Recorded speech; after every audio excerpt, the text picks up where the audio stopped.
back to another episode of the Fearless Training Raw Knowledge Podcast with your host, as ever, myself, Alex Connor. And I've got another very talented guest today, and we're talking about something that's very close to my heart. That's right, nutrition. And I've got with me today Astrid Naranjo. Hopefully I got that somewhat right. Thank you for joining me this morning, and how are you? I'm very, very excited. Thank you so much for having me. Absolutely my pleasure, Astrid.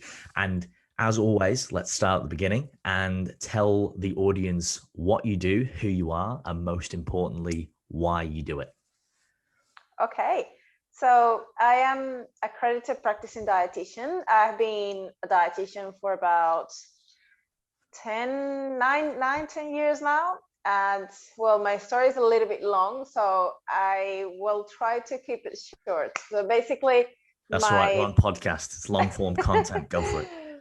Usually, well, generally, when I talk about my past, I generally say that usually I begin also with my initial why that was a little bit wrong when I started. Obviously, when someone starts a career in nutrition, you generally have the idea you're young, you're immature, and the only thing you think is about yourself. So when I started or chose nutrition, my idea was I want to just learn how to make meal plans and lose weight. That was all that I had in my mind, and that's why I wanted to study nutrition. Obviously, I had no idea what I was actually going to learn and the experiences I was going to have over the period of 5.5 years when I did my bachelor's degree. So obviously, when I started learning all about it, and I realized that nutrition was so deep and had so much avenues and so much things to learn about, I realized that actually it's not only about meal plans, and it's not only about losing weight. It's about clinical nutrition. It's about learning biochemistry. It's a lot, like there was so many things that then my purpose and my why obviously got more mature, and I decided that I actually wanted to do this to really help people, because there was so much hunger for education and real help about this particular topic. And then the more I learn about it, and even after I finish my bachelor's degree, I even learned more about how much big is the gap of people's knowledge about nutrition. And there's so much myth and misinformation out there that I said, I need to, I feel like the call for being someone who's an advocate for the evidence-based practice and how can I best bring the information to people who don't really know or manage science. So how to translate science to very simple words so people can understand and can learn and enjoy about it. So utilizing perhaps analogies or things that are just very, very simple that can still have a lot to unpack if once the person knows more about it and they can want to upgrade their knowledge. You can obviously put more spices into the explanation, but basically that's what I did for a while. And then obviously I did my bachelor's degree in Venezuela. I spent a couple of years doing workshops, educating people, doing private practice one-on-one. And then I moved to Australia 2011, I think, or 2012, something like that. And I've been here since then. So I did my master's degree at Bonn University for the nutrition and clinical and, oh my God, nutrition and dietetic clinical practice. So I did that for 2.5 years, and I basically needed to sort of re-involve myself into the clinical system in Australia. It was completely different, like a different mindset, and just kind of repackage all the knowledge I had in a second language, because obviously my first language is Spanish. So I had to relearn a lot of different terms and different things and how to say it differently. Now that is just a different way to say it. And now, funny thing, I struggle to speak Spanish now because I forgot about terms and things. So when I have an interview in Spanish, I am a mess because I am doing Spanglish, speaking English and speaking Spanish, and I had no idea. My Spanish has got so bad. So my English is not great either, but I kind of feel like I communicate better now in English than in Spanish. Weird things of life. But yeah, that's who I am. And nowadays, once I finish my master's degree, I started doing my clinical job at the Southport Private Hospital as a clinical dietitian and in a mental health and rehab wards. So that's what I've been doing as a clinical dietitian. And alongside that, I do my nutrition coaching, which is the most like valuable thing to me. Is something that I'm really passionate about when it comes to coaching clients one-on-one to better themselves, change behaviors, mindset.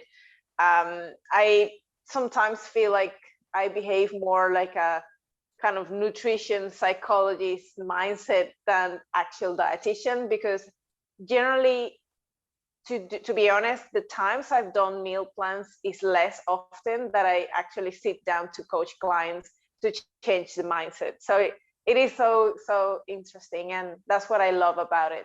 And alongside that, I've been doing a lot of social media as well, which is something I've been learning, and I learn every day. So it's very, very interesting to see how you can, again, use the power of social media and your knowledge to transfer that information to so many people that are hungry for that information. So that's who I am. I appreciate the explanation, Astrid. And everyone loves a bit of Spanglish. If it's any consolation, my Spanish is not the best either. I've really got to pull my finger out and get back to learning that. But I think that's possibly a good thing to note there, where having to not only learn a different language, but then actually correlate and transfer the skill sets that you have learned, in one particular subject, in this area, nutrition, would probably give you almost a better understanding of it. And there's another obstacle that perhaps we English speakers are quite ignorant to. We don't think about those things, where we just assume that we speak English, everyone else should. And if we did actually move to a country that did not speak English, or we came from a native country that didn't, perhaps that would be, another strength, if you will, to be able to communicate and empathize better. So I can only see that as a positive. It's probably worth noting that we also met at EMF Gym training. And I know, as you've already aforementioned, you're really passionate about slaying a lot of myths and misconceptions. And I think before we sort of dovetail into that, I think it's always important to set some context. And I know for myself, a really poignant question initially was separating the difference between a clinical dietitian or a dietitian in a clinical setting, and then obviously going on to a nutritionist or a sports nutritionist, if you will. And I know there's a lot of avenues here, so we can't sort of just go, well, there's this and there's this, but if we were to look at a separation, it does seem that they're the two distinctive roles within the realms of nutrition. And I have this conversation with a trainer at the gym. You may know Jeremy, who is also a dietitian. It worked in a clinical setting, but is also a performance nutritionist. And we often talk about the differences and the complementing skill sets, which I find very interesting. So I just think for the listeners, could you perhaps just define each of them or summarize what the differences are and what the scope of practice is? And then what we'll do is we'll move into slaying some misconceptions, because I know the audience is going to benefit from a lot of this knowledge that you've got to share.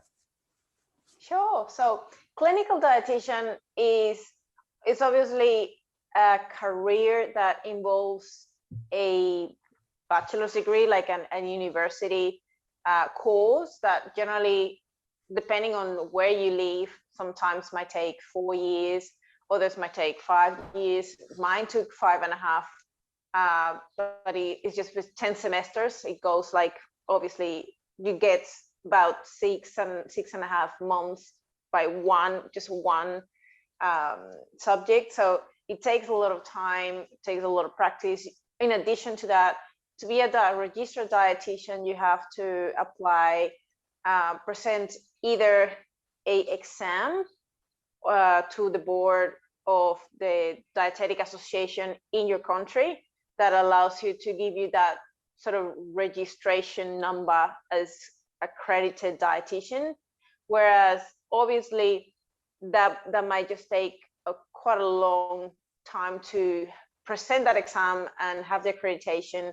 You have to have obviously the competency and the knowledge to pass those exams. So to be able to do that, you have to have a really good clinical background. And on top of it, dietitians generally would work in a clinical setting, whereas nutritionists will probably have an idea of nutrition in general, but they won't have that human nutrition and clinical aspects behind them very, very strong. So they wouldn't be able to just go to a hospital and practice on a surgical ward or do things that are quite complex. So that's what dietitians are accredited and competent to do. In the realms of nutrition in general, when we sort of make it a little bit more narrow, we can look at nutritionist as someone who could do a shorter course that involves certain aspects of the dietetic degree, but it's obviously more restricted. It's like talking about something a little bit more narrower, and so obviously the scope of practice is more limited when it comes to looking at nutritionists. So nutritionists will be able to be very specific about perhaps sports nutrition, but they won't have the competency to treat a disease or work with a patient with diabetes or pregnant women. A nutritionist could potentially have a specialty on a specific parts of nutrition, like contest prep, or like someone who is specifically dedicated to weight loss. And even in weight loss, you might have some limitations with your scope, because a lot of people of the general population will have chronic disease and diabetes alongside their weight loss journey. So it is a matter of knowing what your scope is and refer when you are not able to provide the best of the care for that client or that patient. So that would be the basic differences. And obviously you can have, or you can call yourself nutritionist if you have a certain degree of knowledge when you do certain certifications that have been approved and certified as, like, they come from well-known institutes, educational institutes, and you can get some good level of education, but it's knowing that you have a limit when it comes to the scope of practice. Makes sense. I appreciate you going through that. And yeah, it is an area, I think, that depending on the country, they're starting to lift, I think, the barrier to entry. And I think we're going to see more, I think, policed, shall we say, restrictions on nutrition going forward. It seems that way, that there will be some sort of requirement if you're practicing or if you're going to be giving certain advice, like you said, so you can identify a scope of practice.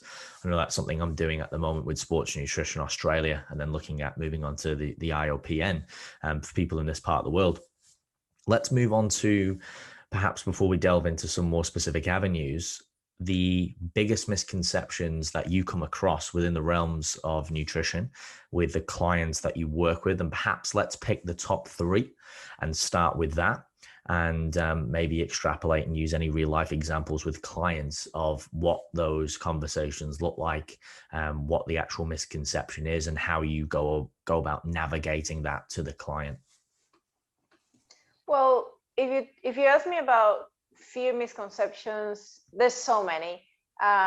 If we had to prioritize one of those, is how people approach perhaps fat loss and weight loss, and how generally people tend to look for the quickest route.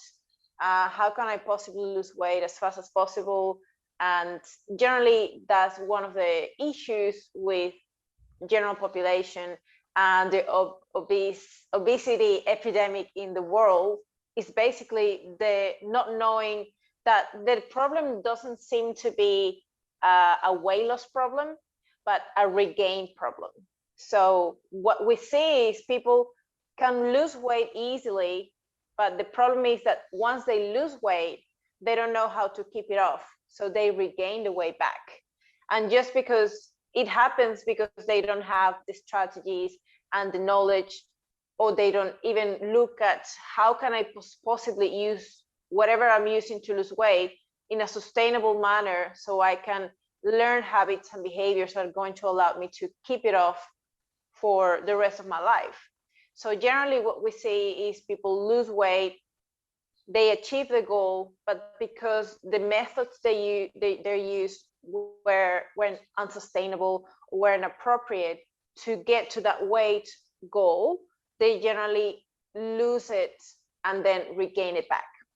So one of the issues I see is obviously looking for the shortcuts or methods that work for the friend, work for someone else.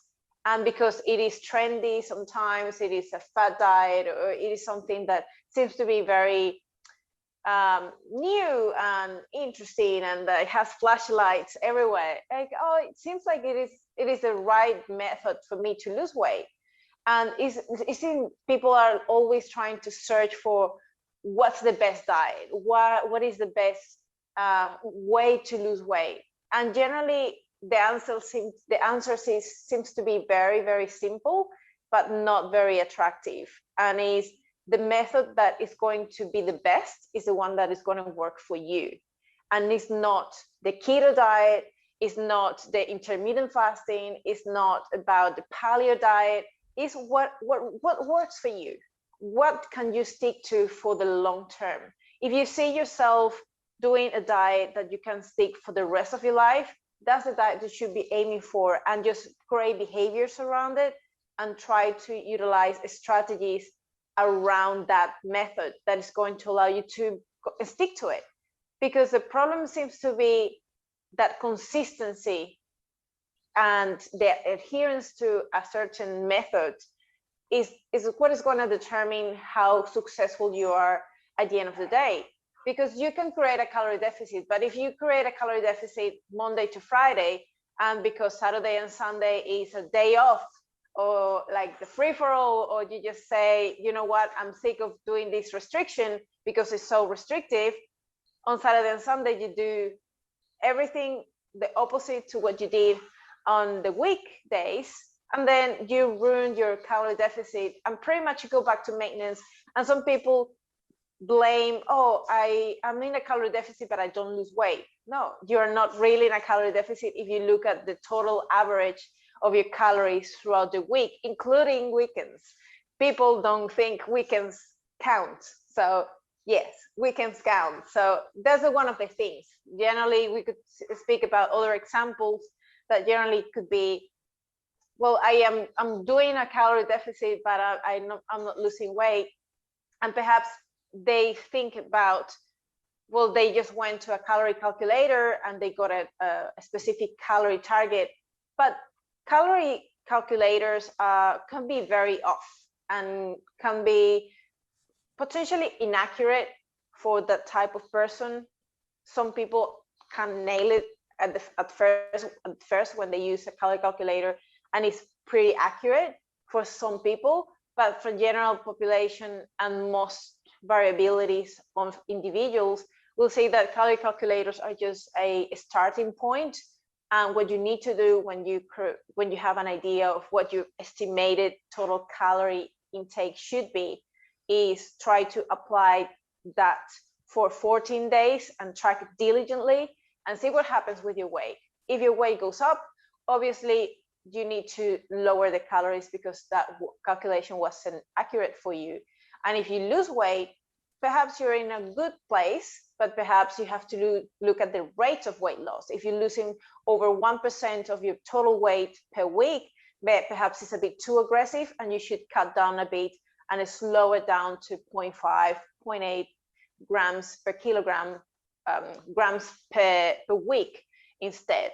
So it's something like, that's what I generally try to look for when it comes to deciding whether some particular calculation was good for you or not, and try to find your maintenance calories. I could speak more examples, but I don't know if I'm rambling too much. No, this is all good. This is all very relevant information. And I think then let's use that last example as our next jumping off point. For example, when we're looking at weight stalls with clients, there's multiple factors and facets. And I always like to say, keep it simple and, trying to not overcomplicate things, understanding that, nutritional and biological processes can be complex, but we need to make sure that we're keeping it understandable and relatable for the client. What are some of the interventions that you go through with clients, especially in an online forum where maybe you're not there to be able to specifically look, say, at a diary, or you're not able to communicate, face to face? What are some of the modalities you're going to run through if a client comes to you and says, hey, Astrid, my weight's not moving, and say it's been 2 or 3 weeks? I know a lot of people struggle with this. What are the things that you will generally run through, or the conversations you have to investigate why this could be? And what are the factors that are generally negating or withholding that rate of fat loss, or even masking it in this scenario? Yeah, if we're looking at someone who has been working for you for a while and you know them, probably have more control over and knowledge over the things that they might be doing wrong or what they're doing right. But if it's someone that just come out to you from the gym or from whatever, and they just come and look, I know you're an expert, you're a dietitian, or you're a personal trainer, and I wanted to have I had a question whether my weight, I have an issue with my metabolism, probably have a metabolic damage, or things that people come up with these days. And it's about like, what is happening to me right now? Because I feel like I'm stuck. I'm in a calorie deficit, but I don't lose weight, or I don't seem to be losing weight, even though I'm in a diet. So sometimes there's a lot of questions that we need to ask to get the right answer before we actually start giving advice or trying to diagnose what is happening. Mm-hmm. So generally, if we had the option A that I just spoke about, it's a client that you generally work with and you know that they have been with you for a while, you probably have an idea of what are the strategies they've been implementing for a while. So if they get to a point where they're no longer losing weight, you can perhaps look at, well, we've been in a calorie deficit for about 6-8 weeks, and maybe you are not seeing that your metabolism is adapting. So we have to really look at specific things like your needs. Do you think you're getting slower and doing less even without knowing or without trying? Are you more inactive? Perhaps, do you feel like, is there a difference when you started to compare to now at your non-physical, non-exercise activity thermogenesis? Are you eating? Are you moving more? Are you moving less? What is happening with your physical activity? Are you tracking your steps diligently? Sometimes that's the best way to track your needs, is basically utilizing your step count as a form of accountability, and also a way to keep an idea of where you're at with your movement throughout the day. So that's one of the things I would say, because needs seems to be one of the most variable, and it seems to be one of the ones that adjusts very, very quickly when there's a decent amount of time in a calorie deficit when you're dieting.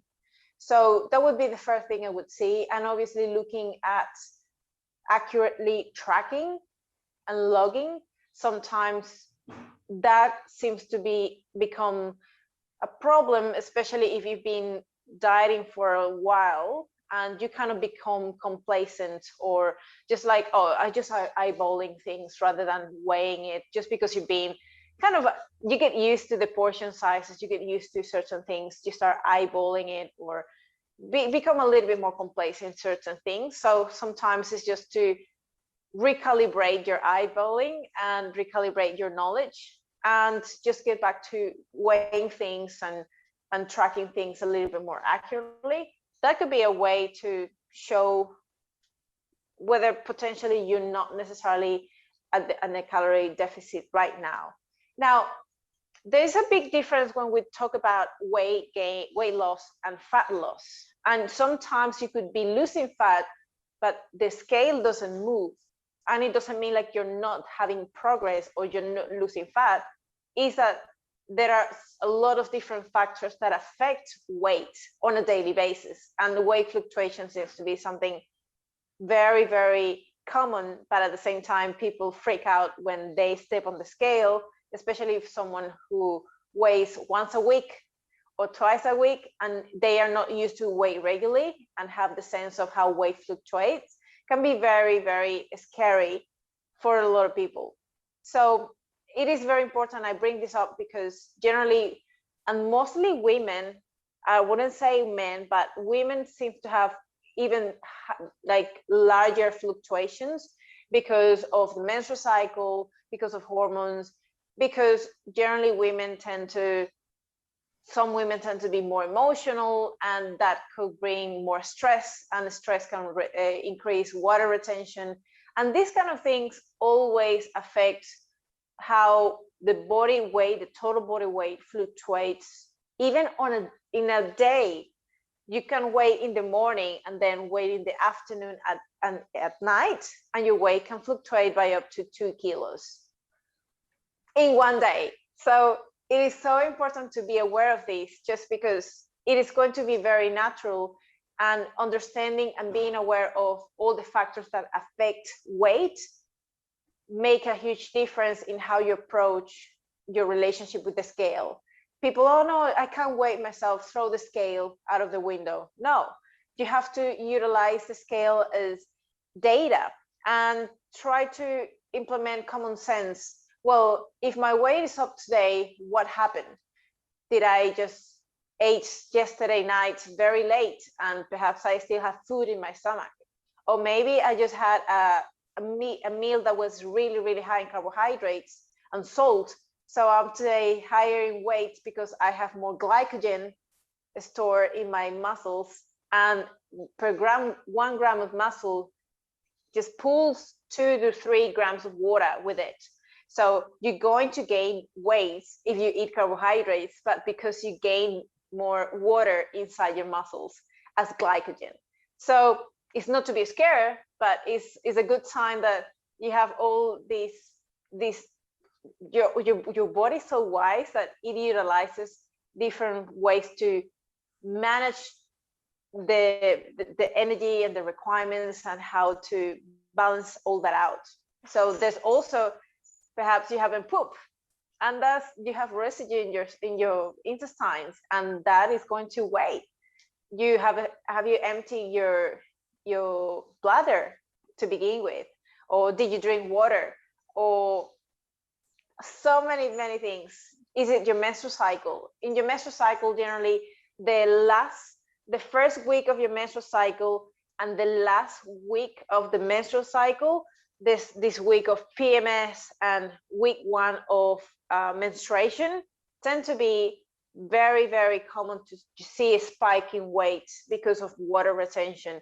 And same closely to the middle of your menstrual cycle, when you have your ovulation, sometimes you'll have a spike in weight as well there, just because the hormones are playing the role of that increase of water retention too. So it is normal that if you see that, the best way to approach this as women is to don't compare data week to week, but compare data week 1 with week 1 of the next cycle, week 2 with week 2, week 3 with week 3, and so you do that consistently, but you never compare 1 week to the next, because it might be very different in the stage where you're at on your menstrual cycle, and that can affect obviously how you see the scale and how your weight fluctuates. And it's just a general and common sense that you could do that. And if you're going to do it week to week, just make sure you don't freak out, because you might see some fluctuations. Hopefully I didn't ramble so much. No, this is good. There's a lot of really salient points there, and I would stop you if I didn't think they were important. But I think a lot of the information you covered there's some great elucidations to where people perhaps go wrong or where they misinterpret. And I'd like to go back and unpack a few of those things a little bit more. So one of the first things is going back to NEAT, so non-exercise activity thermogenesis. So, what we're doing throughout the day, you sat down, are you sedentary, or if you got a physical job, fidgeting, things like this, like I'm doing right now. How do you with clients track that? Say if they don't have a step calculator, would you encourage them to get a step, counter, not calculator? Or are there other methods that you use? And then also we can jump back into how you would talk about a client to weigh and track accurately, because we have different tracking tools. I think most people would be familiar with MyFitnessPal. There's obviously FitGenie and a couple of other apps out there now, but even then weighing, are we weighing raw? Are we weighing dry? One of the biggest questions I get as a practitioner is, Alex, how do I track X food?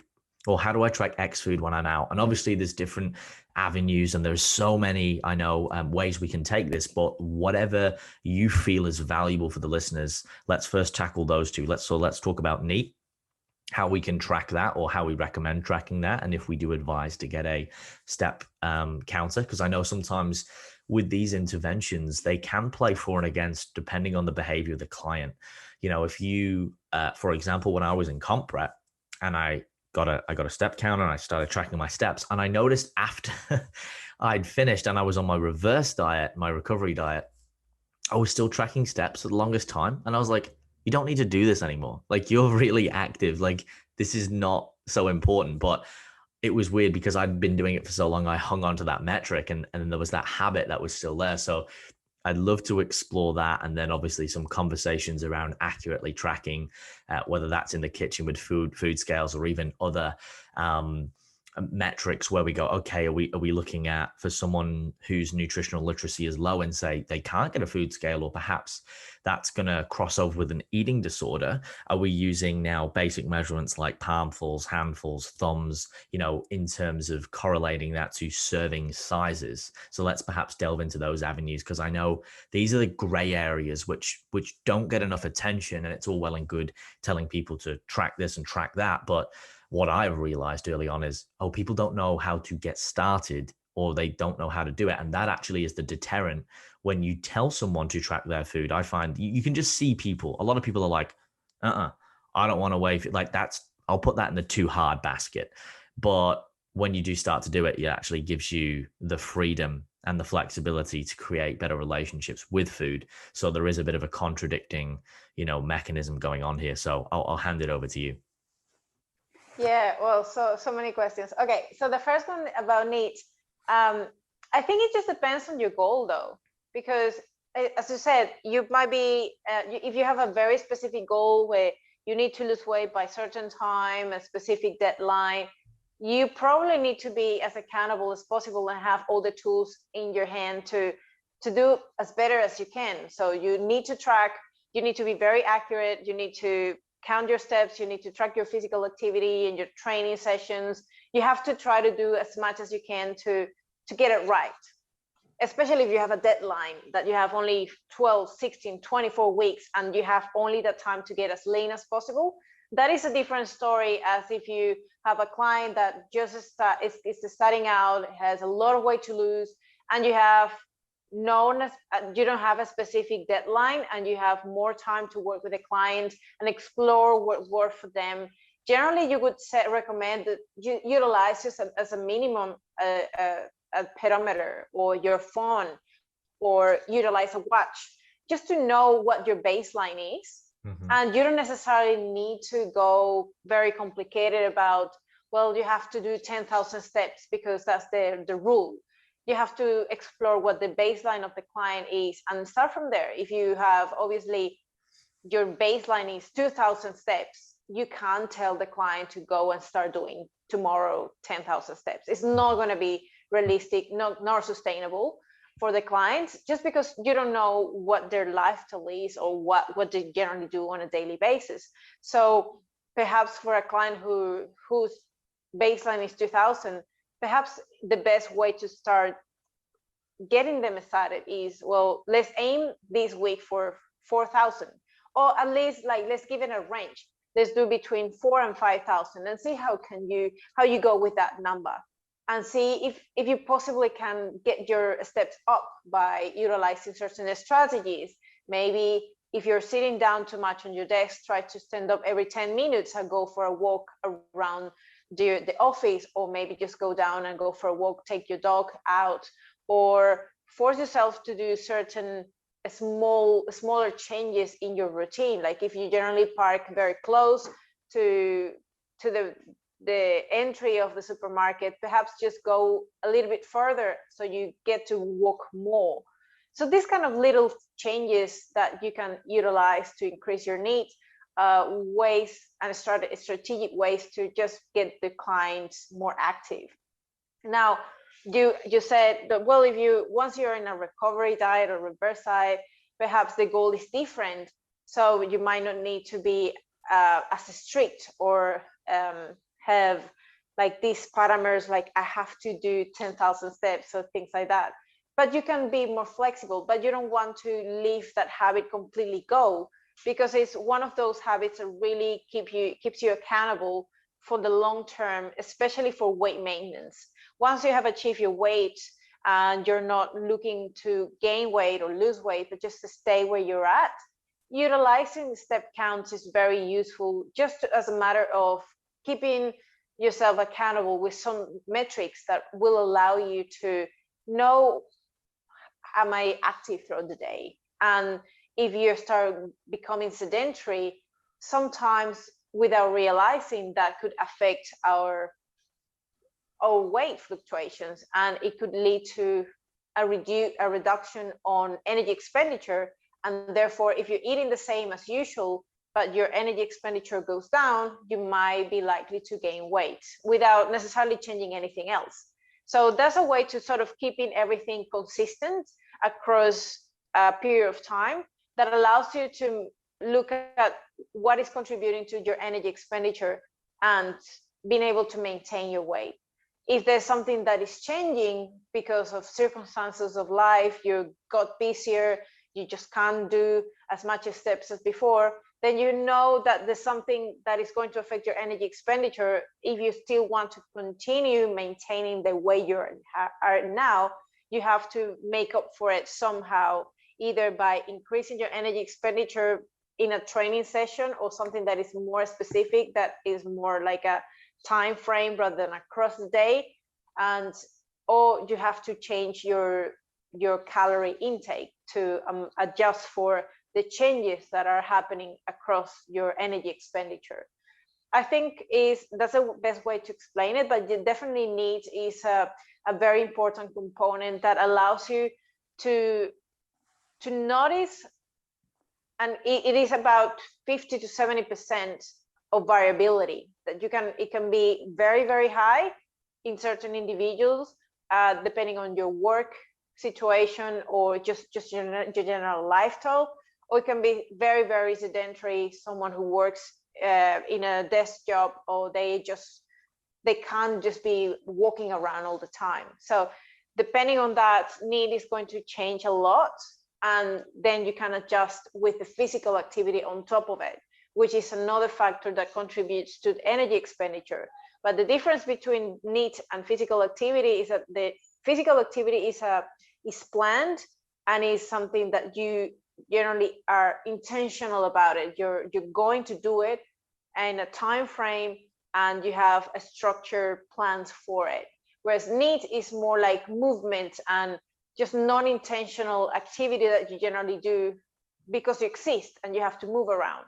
But generally, we tend to add that in the NEAT component, other things that involve movement that could still be intentional, just to keep it higher than what a normal individual would normally do. So like try to walk more without necessarily implying that that's exercise as such. It just has to be part of what you do on a daily basis, and it feels easy, and it feels like it doesn't require a lot of effort. So I would put a little bit of that on the NEAT, But when it comes to physical activity, I think it involves more that discipline, that consistency, that regularity, a time frame, a structure. You go hard, you go a little bit more out of your zone of comfort, and that's where I would put the physical activity there. So you will play with these two tools depending on what your goal is, your lifestyle is, or how much you want to eat. If you want to keep eating a lot, you have to try to compensate by being more active somehow to keep the balance in a good place. Makes sense. Yeah, I think making it sustainable and achievable is a key theme there. Whereas depending on the lifestyle factors of the client, which is quite a simple analogy, or it's a simple mechanism that's under our control or to some degree within our scope, but we often neglect that and we just look at sort of dropping food intake or looking at other factors, where NEAT obviously is a really good way. Say if the client is, driving to work, it might be like, okay, well, can you maybe park a little bit further away? Like all of those steps add up. Can you take the stairs instead of the elevator? And, you add all these just little things that, you start off where the client is and then make these little like, okay, well, we're not going, like you said earlier, from 2,000 steps, 10,000 steps, and we might go to 2,000 or 2,500 or whatever it is. Depends what it's achievable for the client. And I think that's just really important to underscore for practitioners listening and even clients, that you've got to make this sustainable. It's got to be achievable. Otherwise, if you try and bite off more than you can chew, pun intended, it's not going to generally be a successful. It can be very overwhelming. For some clients, having that extreme overwhelm in the sense that they have to do so much that is completely far off from their baseline, it can just make them either frustrated or quit all completely, just because they don't feel confident that they will be able to do that for a long time, or they will just try it the first week and they see that their numbers are not adding up to what the targets are, and that can be very frustrating for the clients. So they might blame you as a coach, like, well, the coach was very, very, very bad because they told me that I had to do all these extremes and I couldn't stick to it, so I just quit. So it is a matter of negotiating with the client and find out a happy medium, that the client is happy to get out of their zone of comfort because they need to do certain sacrifices and they need to change certain things for that to work. But also you can't just tell them to do things that are not realistic for their baseline. Now, to respond to your second question, that I completely skipped it because I was focusing on the NEAT part. I don't know if you still want me to go into the weighing accuracy. Yeah, I will. I'll preface that as well, just by saying it's very critical to have those conversations with the client around what the expectation is based on what they are willing to do and what they can do. And I think that's really important. Setting expectations is not done often enough. Whereas, you will say to the client, hey, well, look, this is X goal. This is the plan. This is the strategy. However, do you think this is achievable? Do you think this is realistic? And obviously constantly reassessing that, where if you say to the client, hey, well, we're going to do this, and whether they can do it or not, set them up for failure or success. And they turn around and go, well, I thought we were going to get these results. And it's like, well, with this amount of effort or with this input or output at the moment, then, we can expect to see X. But if you're willing to do, say, Y, we might be able to get a little bit further. But it's constantly, as you said, keyword, negotiating with the client. And it's quite challenging because the client goes, well, it's like they think in this binary pass or fail. Well, I've got to do this to get this result. It goes, no. It's what are you willing to sacrifice, but also it's not about what the best is on paper. It's what you can sustain.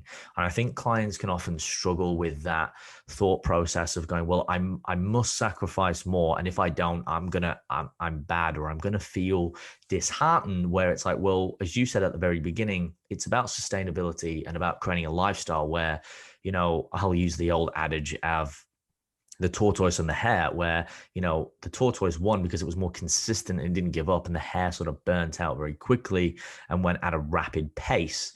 And that can be, something that you need to really, make sure the client's clear on and say, hey, look, this might not be the fastest way, but it's going to be the way that we can continually evolve and manipulate, that you can stick to, that aligns with your lifestyle, with your habits and your goals. So I just think it's important to highlight that point for clients, practitioners, even listeners who are, trying to lose weight and perhaps have been struggling. But yes, moving on to food tracking. I think this is really, again, a pivotal factor, because oftentimes, as you mentioned, the client goes, well, I'm eating, say, the 2000 calories, and say that's the deficit, right? And that's what's been working. And all of a sudden it's not. And, people don't track food in cars, or they get a little bit ambiguous and they sort of put it to the back of the mind. Well, yeah, no, I'm doing really well. But it's like, well, you remember the food you tracked, but then you sort of got a bit, hazy on the couple of those bites that you didn't track, or, you had a little chocolate bar there. And then the weekend, you sort of forgot about that time you had a bit of an ice cream with your friend. And, it can be hard to elicit that out of a client from a fear of perhaps them feeling shame. Or perhaps, that they feel like they're letting you down, where really we are on the same team. And I think getting that across to the client, but then being able to identify and look at their nutrition without feeling that we're interrogating them. I often have found that some behaviors of clients will get very defensive when I ask about nutrition, and they'll almost get a little bit erratic, or protective of, oh, well, this is what I'm doing, and it's this is that, and it's almost as if there's some hidden anger there, or angst against maybe what is going on, where really we are, as practitioners, just trying to get an insight to what they're doing with their nutrition, so we can actually provide a more achievable metric, whether that's taking smaller steps and breaking it down simpler, which I think is critical. So I'd love for you to explore perhaps a bit of an evolution of that with a client that perhaps is really struggling, and then how you sort of walk them through that process and what some of those conversations look like, and perhaps the questions that you would ask and how you would approach that. And again, I know this is a super, super broad topic, and there's so many ways we can go with it. So I'm just going to hand it over to you and let you depict this as best you can with your experience. With the clients, well, with tracking, there's a lot of different things you need to pay attention to, especially if you are starting having a client that is recent, is quote unquote new into tracking. You gotta teach the baselines and set up things that are important to know to begin with. Like, you have to, when you're gonna pick a method for tracking, you really need to try to be as consistent as possible with that. So you have the least variability as possible. If you're gonna weigh your food, try to use your raw food, or if you're gonna weigh it cooked, weigh it cooked, but consistently track it as such.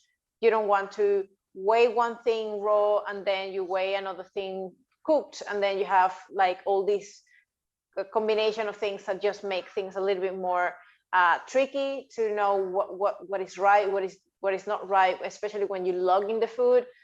Generally, you want to make sure you're going into the right database and selecting the right item, because that can just display certain errors or certain numbers that are probably not accurate to what you're actually consuming. So that could be a point of error that you have to try to be as aware as possible, so you know what to do in that case. So if you're going to weigh your food raw and log it raw, try to be consistent with that method for as much as you can. Obviously, there are days that you are going to eat out, and it's just a little bit more complex, because when you eat out, this is the million-dollar question: how do I track when I am not in control of my food? And a lot of times, this is a very anxiety-provoking period. Like, clients get very, very anxious when they have no control over their tracking, because they have no idea what the ingredients are, or how the food was cooked, what were the things that were used in the meal. So it can be very, very harsh to track. So I generally try to go easy on that and say, look, if you're very serious about it, like you're in a contest prep, try to not eat out that much. Avoid it as much as possible if you're very serious about a specific goal, so you can control all the variables as much as possible. Now, if we're trying to build a habit, a lifestyle, someone who is not necessarily trying to compete, but trying to get better at just living their life and making the right choices and just enjoying food and socializing, teaching them that they can track and they can utilize averages or just approximations or estimations, that could really be very freeing. Or just knowing that, well, what is your food, the meal composed of? You having a protein, maybe you can just eyeball it right there and have an estimation, but you don't necessarily need to be exactly precise every time you go out and just stress about it, because that can bring some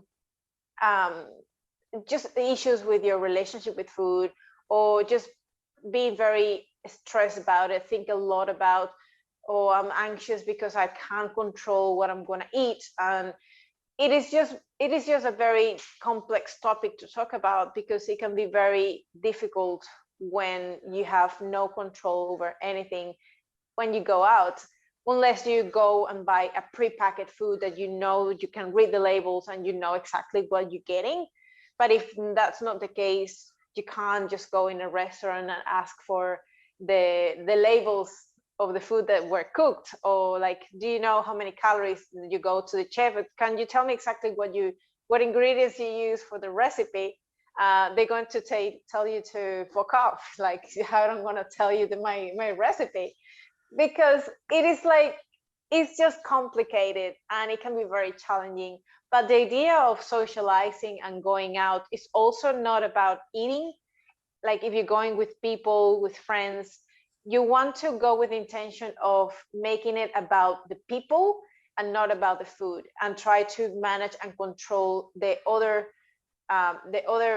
things that you can do throughout the day, and that meal make it more about people. And go prepare. Just don't go starving. Make sure you're not like saving calories, so you can just go and eat as much as you can. Because generally what happens is, well, because I don't know what I'm going to eat, or generally I can't control my calories, I'm going to avoid eating. I'm going to skip breakfast. I'm going to eat just a tiny bit of salad for lunch, or maybe I don't even eat lunch. And then because they get so ravenously hungry for that meal, the decision making when they are very, very hungry is very poor. And apart from that, you have the problem that you are so hungry that now you make it all about food, and you're not even present to the social aspect of it. You're only like thinking about the food and what are you going to eat, and generally that goes really, really bad. So if you want to have control over your food, especially if you go out for a night or something like that, just try to not compensate or save calories. You can be more smarter and strategic about it by perhaps eating lots of vegetables and protein throughout the day, so you can save mostly your carbohydrates and fats for that meal, and you can be a little bit more relaxing when you choose, but not necessarily stressing too much about like, can I have this or that? And just obviously be applying mindfulness and being present, so you're really in tune with your hunger and fullness levels or cues that your body's going to tell you, I'm actually full, you can stop now. And be present, so you can enjoy, and you make it worth it, and it's not like you just ate it and you didn't even taste it. So it is all about these little details that we need to pay attention to. Yeah, no, I appreciate that. And there's some really great examples in there as well for the listeners to perhaps have a think about and even apply to. And look, I definitely think we're going to need a round 2 on this, because there's a lot of other avenues I'd love to dive into, because you've got such precision and quality within your explanations. But without sort of opening another can up at this point in time, just being sensitive and respectful of your time, I would like to end with one final question before we move into the rapid fire and the signature question, which is, as a female within this space, as a practitioner here, how do you feel and how do you communicate with other female clients with what I feel, especially where we live, for those listening or those new listeners, in the Gold Coast of Australia, where it's a very warm climate. It's a place which is obviously very high in cosmetics and looks, which are highly sought after and valued. How do you go about creating or helping create better relationships with perhaps what clients will see on Instagram and what the expectation is as a female to look like? And the reason I'm asking this is because I feel like a lot of females really suffer in this area.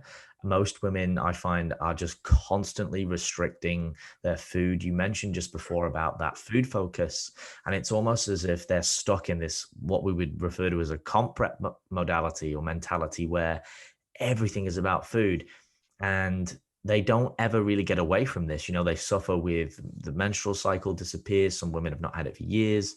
They're not able to create a good relationship psychologically with the way they feel versus the way they look versus the expectation or what they think they need to look like. So I'd love for you to perhaps round out with some of your own thought processes and experiences, and then also perhaps how you help other clients create more realistic and, you know, I guess longitudinal relationships with their body, where they don't feel an obligation to look and feel a certain way, so they can actually have a more sustainable and an enjoyable approach. And I know that's a big topic and question, but you know, I will Yeah, get you, because I I'm know going. you're going to be passionate about this. So whatever you feel, Yeah, please share. um, I would say that women, for some reason, seem to be in this mindset pattern that they need to be losing weight all the time, and they need to be skinny and fit in into society, and there's a certain body type they need to aim for, which is like the recognized body that has to be slim and very, very um, appealing to the eyes of society. And the issue for me with this is that to be there, you have to have obviously some genetics, and some people don't, unfortunately, don't have the genetics to be in that way. And you really need to pay attention to who you are as a person, and don't give so much weight to how you look.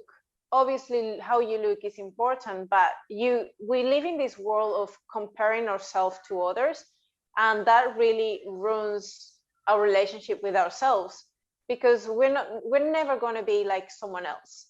So obviously we have all these things around us that makes us being in a continuous comparison with someone else. And well, I would like to look like this girl, or this girl is so skinny and she looks really good, and this girl looks fit, and this girl uses their hair this way and uses this makeup this way. And it's that continue ongoing comparison to try to see whether you are the one who's wrong or the other ones, what is in the right place. So I'm rambling a little bit too much here, but basically what I want to get to is that this brings people to this ongoing internal dieting, chronic dieting, that they need to be in a 1200 calories, but because that's what MyFitnessPal is doing or telling you to do. And the problem with this is obviously a chronic diet for a very long time, or this yo-yo dieting, because that's what tends to happen. It's not just a chronic dieting that you always eat 1200 calories. That's bullshit. People would eat only 1200 calories. Women especially will struggle so much to go so low that they will just go up and down in that roller coaster, where they never consistent, because it's unsustainable for them to be there that low. So you will see, well, they try the celery diet, then they do a detox, then they go to keto, and they will go to all these different alternatives to try to find out what's the best diet to lose weight and be in the perfect body. But at the end of the day, because all of these strategies are not aligned with what they need and the personality and their lifestyle preferences, it's just not sustainable. Or it could just be so restrictive that ends up completely eliminating the food freedom and the fact that they can have better choices and have a better relationship with food to begin with and still achieve their goals. So it is about being really smart about what they choose and how they choose to do that. And there's another misconception that you can't lift weights, because if you lift weights, you're going to get bulky, you're going to get big. And no, you actually, if you exercise and you do lift weights, you won't get big. You will get in shape. And if the more muscles you have, the better your body shape will be to begin with. So I think it is just a lot of things to unpack, but basically it's just changing that mindset that you don't need, if you're women, you don't need to change, or you don't need to be on a calorie deficit, eternal calorie deficit, or in a diet all the time. You can accept where you are right now and try to be a better you rather than trying to be like someone else. So it is trying to be the best version of yourself as much as possible without going to extremes, like you have to be under 10% of body fat and keep that all year round, because it's not worth it. And I can speak to those who have experienced some kind of contest prep or they have competed before, and it's that mindset battle of gaining weight back.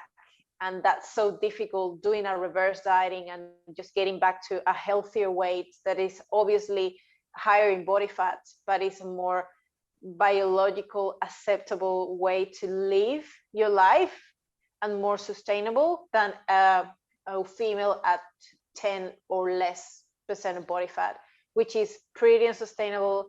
And not to say it is very unhealthy for your hormonal health, for your cycle, for as a women, we're not designed to be that low body fat.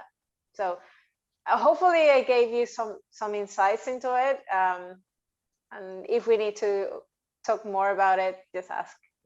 For sure. No, I love that. I think comparison is the thief of joy. And again, a lot of these nuances and a lot of these, I guess, behaviors and habits are created by having conversations. And we talked about this the other day at EMF at Rabina, when you walk past to go training and I'm there on the old laptop.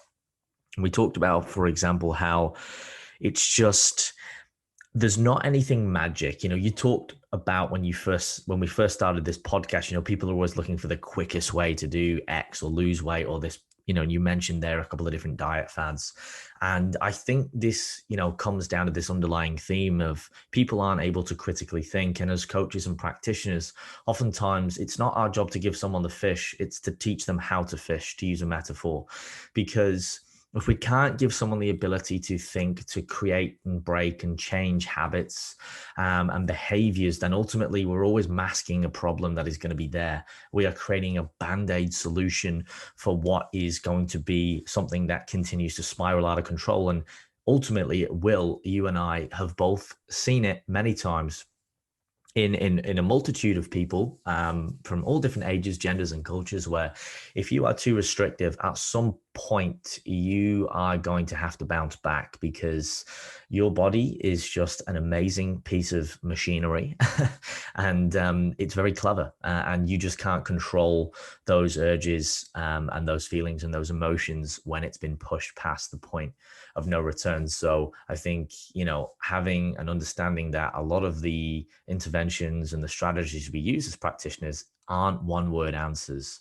You know, we need context, we need discussions, we need understanding.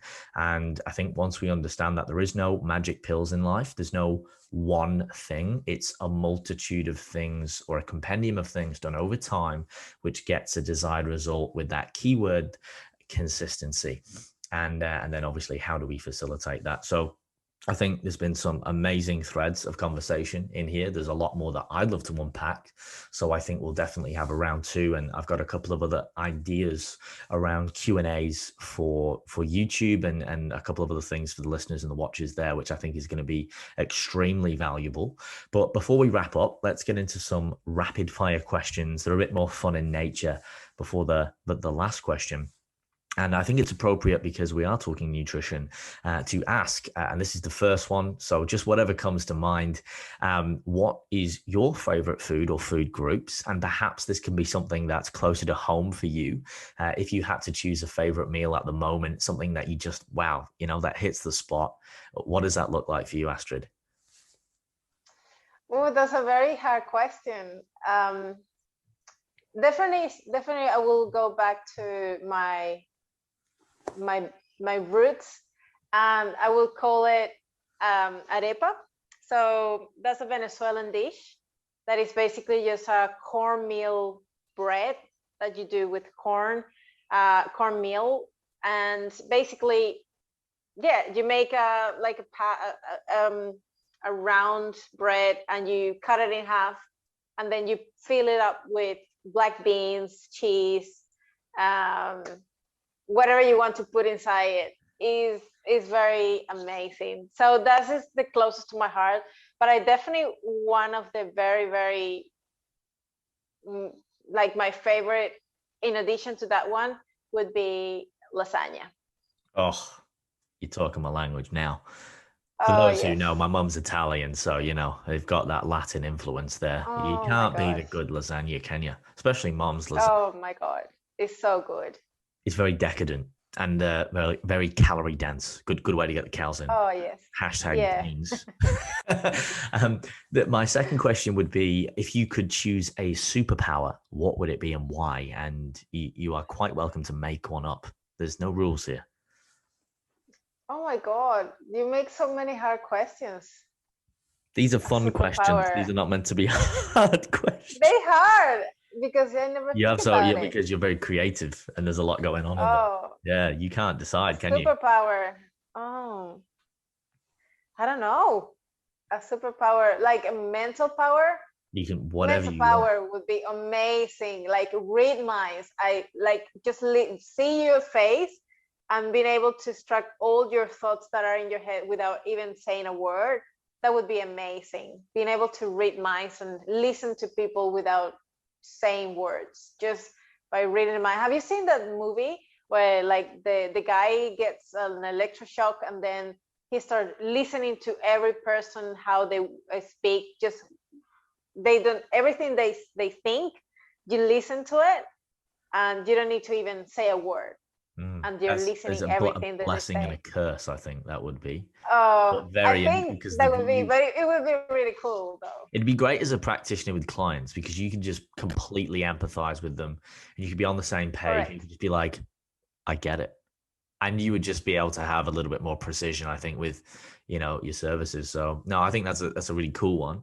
And my last rapid fire question would be, if you had an advertisement, for Facebook ads, that would go on Facebook, Instagram, everywhere. And it was a magic ad where it would get in front of everyone. You had the biggest ad spend and you could put a little quote or a picture.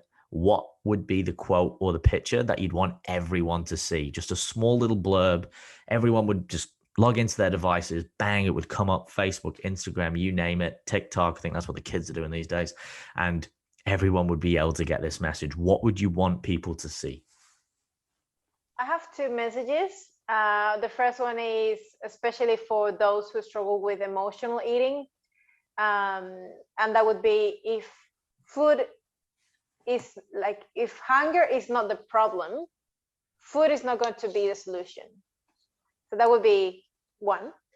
And the other one is more like a day-to-day thing. It's more like learn how can I say it? Live, laugh, learn, and love. Just utilize these 4 L's as the matrix of your life. I would like to live, life, I like learn, that one. love. I like it. That's good. Live, love, laugh, learn. Oh, right. I see. They're good. They are the good L words. But I know that one of those, like you said, if hunger is not the problem, food isn't the solution, is one of your verbiages, which is, yeah, very insightful and thought provoking. Astrid, my last question, which I ask all my guests, is can you identify it's a bit more serious in nature, this one, a fear that you've had in your life, or that maybe you currently have, what it was and how you overcame it, and or if you're still overcoming it, what you have learned from this particular fear? I could say insecurity, and lack of self-confidence, especially when I moved to Australia and I had to do everything from scratch, and I had no idea of how would I do things from zero, because I was pretty good, like well-known dietitian back there, and then when I moved here, like you're no one, and like to do everything from scratch plus and a different language, it was like my confidence was zero. Had no idea how to do that. So one of the things I learned is obviously you have to get out of your zone of comfort to try to better yourself as much as possible. And in addition to that is really stop giving so much attention to what others think or say about you. And the moment I decided not to pay attention anymore, to not give a shit anymore about what people would think about me, or whether my English was good or bad. And I was just like, I'm just going to go out there and show up, and I'll just be myself. And if people like me, good. If they don't like me, the only thing I can do is try to do better, and always receive feedback, constructive feedback that I can just work on to do better the next time. But someone is going to always criticize you, whether you're doing really good or when you're doing pretty bad. So I would say it's just not giving a shit anymore. And I just like doing my best, always trying to be very truthful and very authentic, and trying to just be myself. And that's what I've learned. And I think that has been working well for me when I decided, you know what, my biggest fears is actually going and do a live videos or just show up, just because I don't feel like I'm good enough. And I decided like I wouldn't just tell myself anymore that I wasn't good enough, and I was like, I'm doing my best. And perhaps what you think about yourself is your own judgment, and you're criticizing your own self. But people around you, perhaps they actually admire what you do, and they think your accent is cute. Like I've heard people saying, I love your accent. Like I hate it, but people love it. And I just see, it is my own judgment. I pushing myself down, thinking that other people are thinking certain things about me, but they haven't even thought about it. And it's all in my head for the most part, most of the times. So I think that was one of the biggest fears. I think I'm managing better, and obviously day to day I learn and I grow, but I'm getting that confidence and that self-empowerment back, just because I decided not to give a shit anymore. No, for sure. I think that's something that we can all relate to, and we all struggle with to some degree. And it's always easier said than done, isn't it? Not detaching yourself from the emotions or the perceptions of others, or what we think people think about us, and even when people do, because ultimately we can't please everybody. And I think the sooner we get our head around that, the better. And quite appropriately, I actually did a post about that this morning, and it's a simple concept, being yourself, but it's very hard. It's very ambiguous to say to someone, be yourself, because you have to know yourself. And I think that's probably a little bit more relevant. Know who you are, your strengths, your weaknesses, and own them, and then figure out what you want to improve on. But I think a life through comparison, what we talked about before, or misinterpretation, is one that will always end with frustration and sadness. So we've just got to accept everything for what it is and continually build on that and enjoy that this is perhaps just a gift anyway, that we're even all here in the first place. So Astrid, I want to thank you for your time today. I really appreciate you diving into those topics and subjects and conversating, about some of your experiences and giving the audience and the listeners a lot of great takeaways and perhaps some other, thought processes to explore, as well as some tools as well. And I think we will definitely jump onto a round two, because I know there's a lot more questions that I have personally, which I think will help a lot of others, again, listening in. Before we end this podcast, though, for people who want to find out more in the meantime or want to connect with you, where are the best platforms to be able to do that? You can find me at my Instagram, is where I'm most active, anti-diet_dietitian. I think you'll find me there and all my content that I post on a daily basis. And if you wanted to explore a little bit more, you could go to my YouTube channel, just search for my name, and you'll find a lot of interviews I've done on nutrition and training. And there's a lot of great guests that you might enjoy as well. Fantastic. Thank you, Astrid. And for, all those listening, I will put, as ever, those links in the description below, whether you're watching or listening, so it's nice and easy. And I'd like to thank everyone, as always, for tuning in. If you're on YouTube, as ever, please like, comment with anything constructive, or if you've got a question for myself and Astrid, or there's something that you want to see more, make sure you let us know what that is and we can address that. And of course, subscribe, click that bell icon for weekly videos. I appreciate it. I know a lot of you are watching. Some of you have subscribed, but there's still a lot of you who watch and have not subscribed. So help us out. Click that subscribe icon and let's help more people. And last but not least, if it is safe to do so and you're listening on iTunes, Spotify, or any other media player, please leave us a rating and a review. Again, I know it's 2 minutes of your time, but it's very valuable and it really, really, really does help the channel grow. And we appreciate the feedback so we can continue to make this quality content for all of you and help as many people as possible.